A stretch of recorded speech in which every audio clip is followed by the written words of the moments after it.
That's accurate. That's precise. We're acknowledging that not all women produce eggs, and also not all egg producers are women, for example. What? And we're teaching students that language What? matters.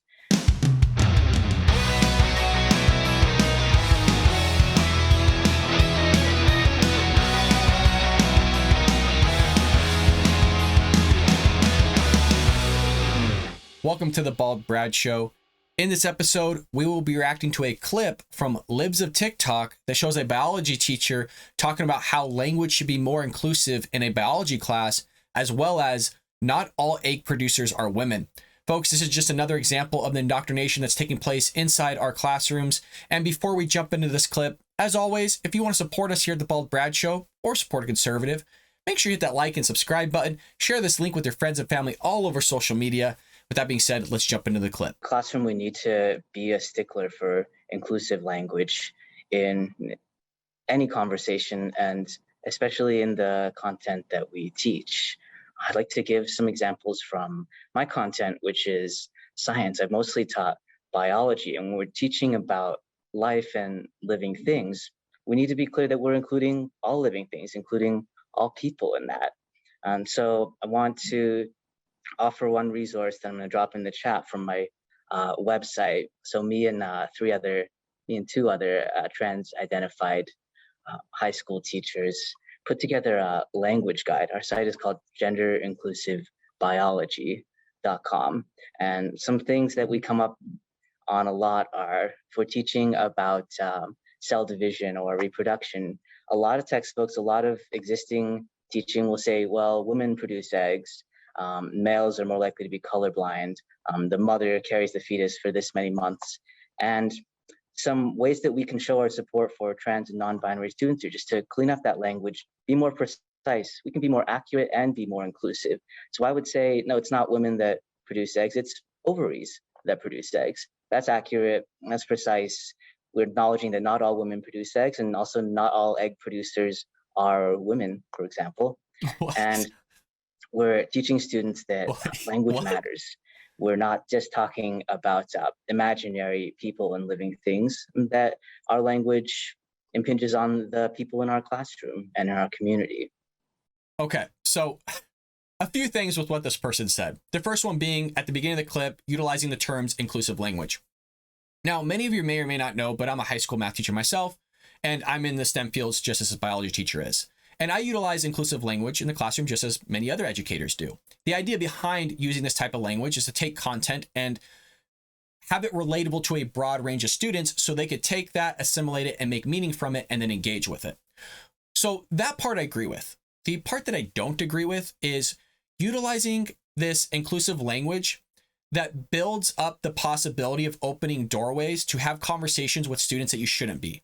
And this is the possibility of indoctrinating them with gender ideology, gender theory, talking about transitions from male to female, talking about hormone enhancers, talking about puberty blockers, the stuff that Ron DeSantis has been talking about educators doing in the state of Florida, which is why he passed through the parental rights law, which is what the leftists are calling the Don't Say Gay bill, which doesn't say it anywhere. It just stops teachers and educators from indoctrinating your children in K through third grade about transitioning gender ideologies, gender identity.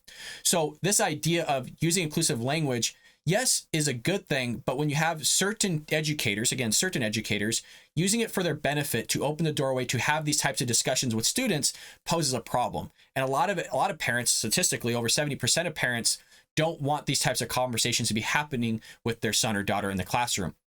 Now, the other thing I have a problem with, and I can't believe this biology teacher said this, is, quote, so I would say, no, it's not all women that produce eggs. I'm not a biologist, just as Ketanji Brown Jackson said in her Supreme Court hearing or nomination, but I'm pretty sure women produce eggs. It's just crazy that, I'm sorry, there's some educators out there that say some silly things, but look, women do produce eggs. Now, could we give this person a benefit of the doubt? And could they be implying that literally not all women are capable of producing eggs? Sure. But I don't think that's what they're saying, especially coming from somebody that is a promoter of trans and non-binary issues and things like that. So again, these are the types of people that are, possibly teaching certain things to students that they shouldn't be teaching. Now, there's a lot of hate going on with teachers because we see them say something on the internet And then we make it seem like that's all they talk about in the classroom. And I want to use myself as an example. I talk politics on the show all the time.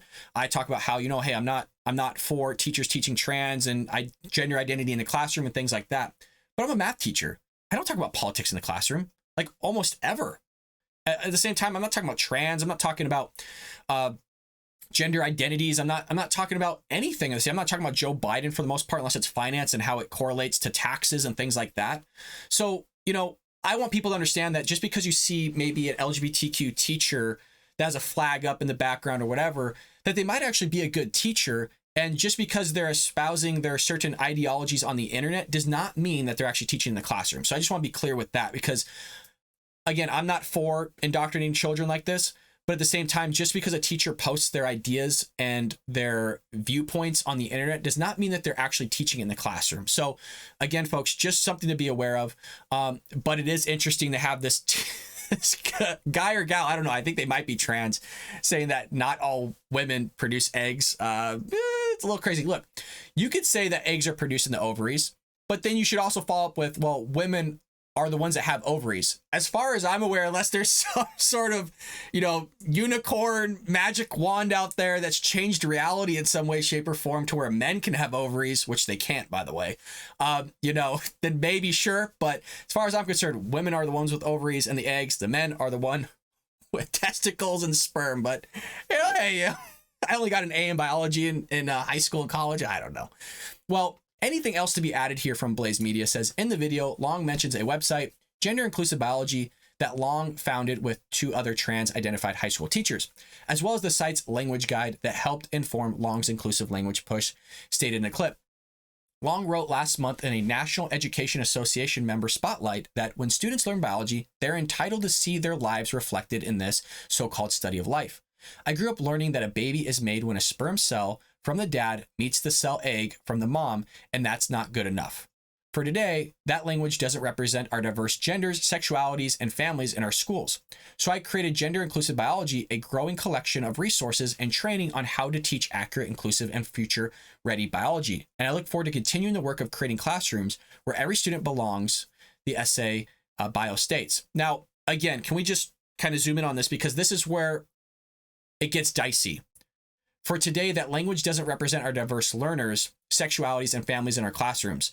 So if you're using this inclusive language and you're talking about how this language doesn't represent diverse genders, my question is what's being taught in the classroom with this biology teacher that allows him to reach those other diverse genders and sexualities and families within his or her classroom, depending, I don't know what the heck this person is. So that's where I have a problem with this. And that's, again, where I have a problem with inclusive language. What type of language you're utilizing that opens a doorway to have these conversations.